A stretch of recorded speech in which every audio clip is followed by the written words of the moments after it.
Hey, welcome back. Today we're going to be making some banana oat pancakes. They're gluten-free, and the great thing about them is they're made in a blender. So they're like one dish pancakes, which makes prep super easy, and it also makes cleanup super easy. So let's get started.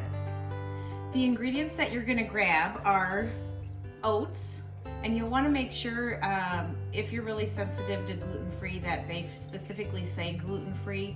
Oats don't have gluten in them, but some are made in a facility with other things that have wheat in them. So make sure that you have gluten-free oats.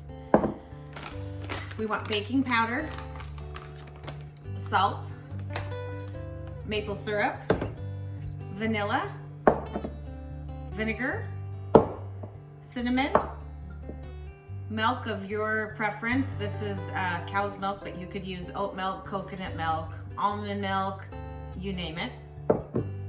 We want 2 ripe bananas, and then we're ready to get going. When my son found out that he had so many allergies, I think he had 16 at one point in time, it was just really overwhelming to try and figure out things that he could eat that other kids were eating, such as like pancakes or waffles or snacks or whatnot. And this is one that we really came to enjoy as a family, even the ones that can eat gluten, and it's very easy. Like I mentioned, prep work in one container to wash. We're going to start with 2 cups of oats. You can go ahead and throw that in your blender. You can get old-fashioned oats. I actually use steel cut oats that I blended up to be more of a flour. Go ahead and throw that in. This specific recipe probably makes about 6 bigger pancakes, 10 medium-sized pancakes. We're going to throw in a half a teaspoon of salt.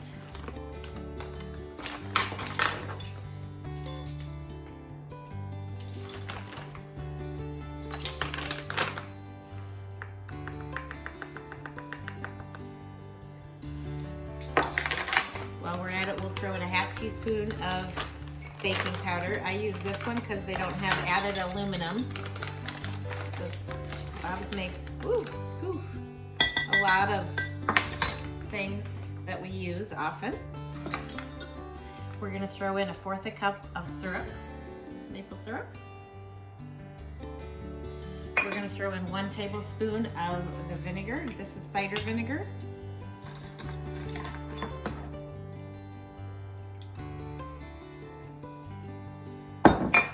You're going to want about 2 teaspoons of vanilla. This is homemade vanilla, and maybe I'll do a video on that sometime in the future.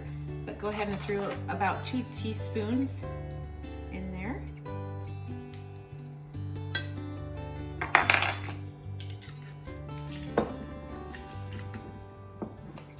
I have 3/4 cup of milk. Like I said, you can use any kind of milk that suits your needs. And then we're going to do a half teaspoon of cinnamon. If you want a stronger cinnamon flavor, go ahead and add a little bit more. We'll throw our bananas in there and go ahead and blend them up.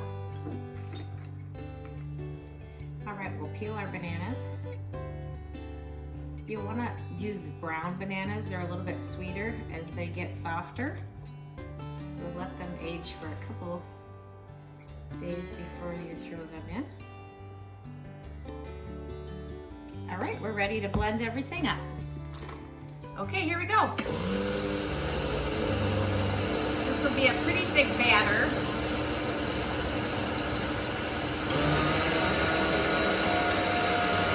We'll grind it up and get it in the griddle. All right, we're done mixing. It ended up being a pretty thick batter. If you feel like it's a little too thick, maybe your bananas were bigger, you can add a little bit of extra milk to thin it down. All right, we're over here with our pan. I just used a little one. Obviously, you can use a big griddle if you want to use a big griddle. I'm gonna throw butter in the pan.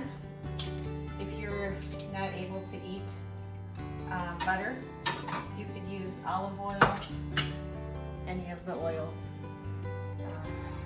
Just remember, if you're going to use like garlic and olive oil, turn your heat down just a little bit, otherwise it will start to smoke. Once the heat in our pan gets fully heated, we'll throw this in. If you want a close-up of how thick it is, it's pretty darn thick. So this is a good way to also sneak some fruit into your kids' diet.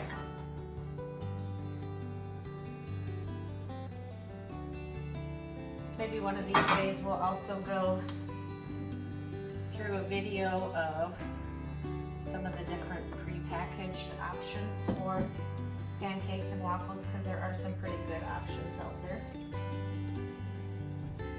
Like I said, when my son started having a severe gluten allergy, it was quite a learning curve for us to learn how to cook fully gluten-free. These ended up being really good. As you saw, there's no actual sugar in them. It's just the maple syrup that makes them kind of slightly sweet, which is also nice too. No refined sugar.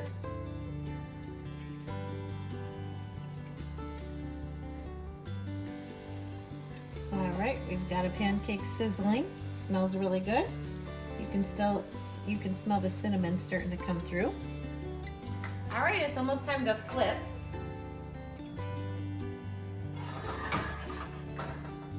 Typically, when you start to see the bubbles forming on the top of the pancake, you'll know it's time to flip.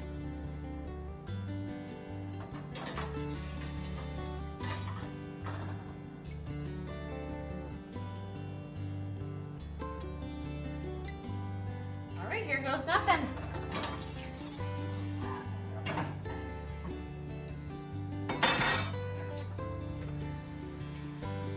Looks great. A few more minutes on this side, then we'll dish it up. You can dish it up with more of the syrup that we used in the recipe. Obviously, our family likes to use a lot of butter, cinnamon, jam, whatever your family prefers. All right, we are ready to dish up.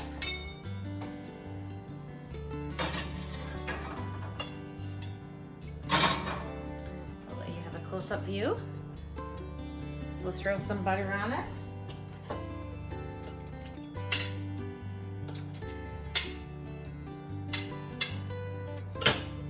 We'll pour a little more syrup on it. And then dinner or breakfast or whatever you want to eat these pancakes for is served. Thanks for joining me today, and I'll be back tomorrow with a brand new video.